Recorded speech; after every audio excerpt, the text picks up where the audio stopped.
আসসালামু আলাইকুম। কেমন আছেন সবাই? তো আশা করি সবাই ভালো আছেন। তো আমি অনেক দিন ইউটিউবে অ্যাভেলেবেল না, তো হঠাৎ করে ভাবলাম যে আবার ভিডিও স্টার্ট করা যাক। তো আমি এখন ইটালি থেকে বলতেছি, ইটালির নাপোলি শহর থেকে। তো আমি আগে কন্টিনিউ ভিডিও দিতাম ইউটিউবে, অনেকে আমার চিনে, তো তারা হয়তো বুঝতে পারবে। তো আজকে আমার কাজ নাই, তো আজকে ছুটি। তো আজকে বাসা থেকে একটু বের হয়েছি, ভাবি একটু ঘুরতে যাই। তো আবার নতুন একটা বাসা নিছি, তো ওই বাসায় আর কি গেছিলাম মানে মালামাল রাখতে। তো ভাবলাম যে বাসায় মালামাল রেখে আসি আর একটা ভিডিও করা যাক। তো আজকে ভিডিওটা আমরা বাঙালিরা ইটালিতে কেমন আছি, বা ইটালিতে বাঙালিরা বর্তমান অবস্থা কি। আর আমি এই যে এখন এই যে মনোপাতি কিনছি, তো এটা নিয়েই বের হয়েছিলাম। তো মনোপাতি চালাইতে এদিকে আসলাম। তো ভাবলাম যে আপনাদের সাথে কিছু কথা শেয়ার করি। আজকের ওয়েদারটা অনেক সুন্দর। তো আজকে মূল টপিক যে ইতালিতে বাঙালিরা কেমন আছে। তো অনেকেই হয়তো অনেক ধরনের ভিডিও দেয় যে ইতালিতে অনেক ভালো বা খারাপ আছে। তো ইতালি বড় একটা ইউরোপ কান্ট্রি, যেখানে ভালো আছে, কেউ খারাপও আছে। সেটা কেমন, আগে যেমন ধরেন বাংলাদেশের মতো, বাংলাদেশে যদি কোনো চাকরির অফার দেয়, যেমন ধরেন যে 1000 মানুষের চাকরির অফার দিছে, সেইখানে অ্যাপ্লাই করে ধরেন মনে করেন যে 1 লাখ। তো এখন বর্তমান ইটালির অবস্থা এরকম। তো আমরা যেভাবেই আসি না কেন, তো আমরা ইটালিতে চলে আসছি বা ইটালিতে আইসি প্রচুর পরিমাণে। শুধু যে বাংলাদেশি তা না, বাংলাদেশি ছাড়াও অন্য অন্য কান্ট্রির লোকও প্রচুর এই ইটালিতে। তো এত বেশি মানুষ ইটালিতে আসছে যে, যেমন ধরেন আগে কাজের চাহিদা খুব বেশি ছিল, মানুষ খুব কম ছিল, কাজের চাহিদা ছিল অনেক বেশি। আর এখন কাজের তুলনায় মানুষ হয়ে গেছে তার মনে করেন 100 গুণ। এই কারণে আগে যে একটা কদর ছিল, যে কাজ মানে মালিকে খুবই কদর কইরা একটা লোকরে রাখতো, মানে বাসা দিয়া, খাবার দিয়া, তারপর সুন্দর স্যালারি দিয়া, মানে একটা রাখতো আর কি, স্টাফ রাখতো। তো এখন কি মানে তাদের সেই আগের মতো সেই গুরুত্বটা নাই। এত বেশি মানুষ যে আমি যদি চলে যাই, তো আমার জায়গায় আরও 10 জন আসার জন্য অলরেডি প্রস্তুত। আর সব থেকে বড় সমস্যা আমরা যারা ইটালিতে আসবো বা আসছি, যারা আমরা আসা নিয়ত করছি, আমি তাদের জন্য বলবো যে যারা আসতে চাইতেছেন বা কোনো না কোনো দিন আল্লাহ আপনাদের আনুক বা আসেন, তাদেরকে বলবো যে আপনারা ইটালির যে ভাষা, ইটালিয়ান ভাষা, ওই ভাষাটা বাংলাদেশে মোবাইলে ইউটিউবে অনেকভাবেই পাওয়া যায়। তো ওই ভিডিওটা আপনারা ওই ভিডিও দেখে আপনারা ভাষা শিখেন, ভাষা শিখে ইটালিতে আসেন। আপনি যদি কোনো কাজও না জানেন, কোনো কিছু নাও পারেন, ভাষা যদি আপনি জানা থাকে, তাহলে আপনি কাজ করতে পারবেন, কাজ পাবেন এবং ভালো থাকতে পারবেন। যদি আপনি ভাববে থাকেন আপনি কোনো না কোনো দিন ইটালি যাবেন, তাহলে আমি বলবো আপনি ভাষা শিখেন। আর ভাষা শিখলে আপনি না আসতে পারলেও লস নাই। একটা দেশের ভাষা শিক্ষা রাখা মানে কি অনেক অনেক বড় কিছু। এইটা আপনার জীবনে সব একটা বড় একটা স্কিল, ভাষা জানাটা। যদি বলেন ভাই আমি তো ইংলিশ জানি, ইংলিশ হবে না। ইংলিশ অনেকেই জানে, ইংলিশ এই দেশে কোনো গুরুত্ব নাই। এই দেশের ভাষারে, মানে এই দেশের যেটা মাতৃভাষা ইটালিয়ান ভাষা, এই দেশের ভাষারে এরা অনেক বেশি গুরুত্ব দেয়।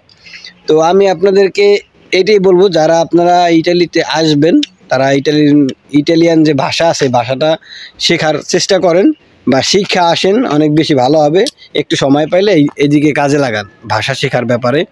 আর আমরা যারা বাঙালিরা আছি, তারা মোটামুটি আলহামদুলিল্লাহ ভালো আছি। আমার কাছে আপনার কাছে যদি কাজ থাকে, ভালো বাসা থাকে, তাহলে আপনি অনেক ভালো থাকবেন।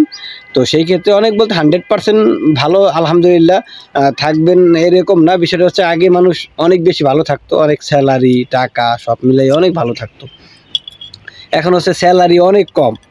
কাজে মনে করেন আপনার একটা কাজে যেখানে আপনি একজন লোক লাগবে, সেখানে মনে করেন 10 জন লোক এসে খাড়াই থাকে। তো সেখানে অবশ্যই আপনার গুরুত্বটা কম থাকবে বা গুরুত্বটা কম দিবে।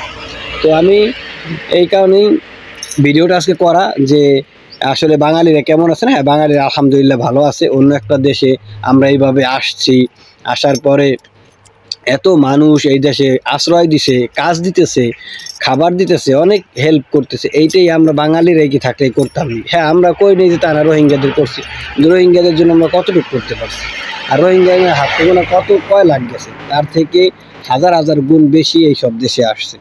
তো একটা দেশে যখন মানুষ ঢোকে অতিরিক্ত অন্য ভিনদেশিরা, তখন একটা দেশের ভারসাম্য নষ্ট হয়ে যায়। তো যাই হোক, আশা করি আমার কথাগুলো বুঝতে পারছেন। তো ইটালিতে আমরা বাঙালি যারা আছে সবাই আলহামদুলিল্লাহ মোটামুটি ভালো আছে। তো অতিরিক্ত মানুষ থাকাতে এখন একটু সমস্যা কি, আগের মতো সেই দামটা দেয় না। কোস্তরায় যান মানে পুলিশ ফাঁড়িতে যান বা কোনো কাগজপত্রের জন্য দৌড়াদৌড়ি করেন, সেই আগের মতো আর কি সেই সুবিধাটা দেয় না। মানে যেমন ধরেন আপনি কমিশন দিলেন, কমিশনে 100-এর ভিতরে আপনি 99%ই আপনি নেগেটিভ খাওয়ার চান্স থাকে। প্রথম কমিশনে নেগেটিভ খাবেনি, দ্বিতীয় কমিশন 2 বছর পরে আসুক বা 1.5 বছর পরে আসুক, তখন যদি আপনি কাজ করে কাজের ভালো কন্ট্যাক্ট দেখাইতে পারেন, সরকারে আপনি ভ্যাট দিচ্ছেন সেই ভ্যাটের পেপার দেখাইতে পারেন, সেই অনুযায়ী আপনি দ্বিতীয় কমিশনে কাগজপাতি পাওয়ার বা ডকুমেন্ট পাওয়ার একটা হচ্ছে চান্স থাকে। সেখানে হচ্ছে আপনার 90% চান্স থাকে।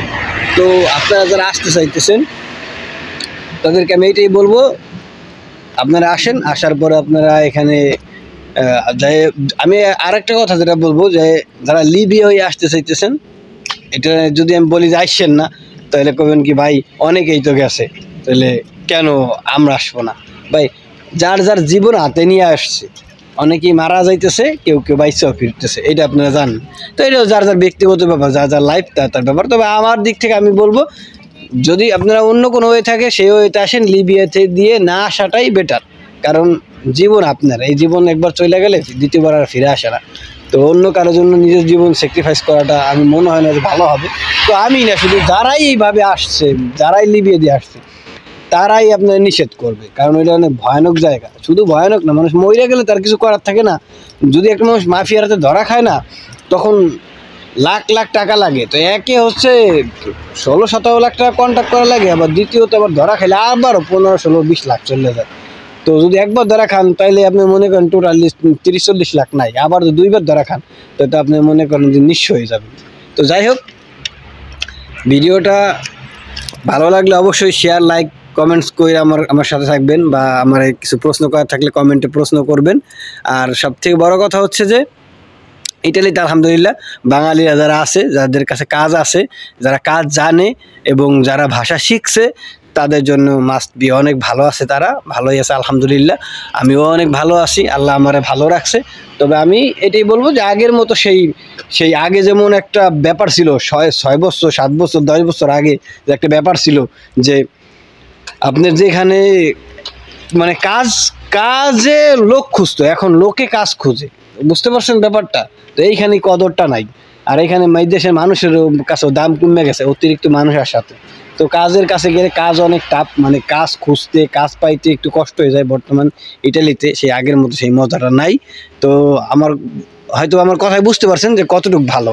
মনে করেন আপনি 100-র মধ্যে 60% ভালো আছেন, ভালো আছে সব বাঙালিরা, হয়তো বা 40% ভালো নয়, এরকম। তো ভালো মন্দ মিলাই এই বিদেশ লাইফ। তো যারা আসবেন তারা একটু প্রস্তুতি নিয়ে ভাষার ব্যাপারে শিক্ষা আসেন, আশা করি ভালো হবে। ধন্যবাদ, ভালো থাকবেন সবাই।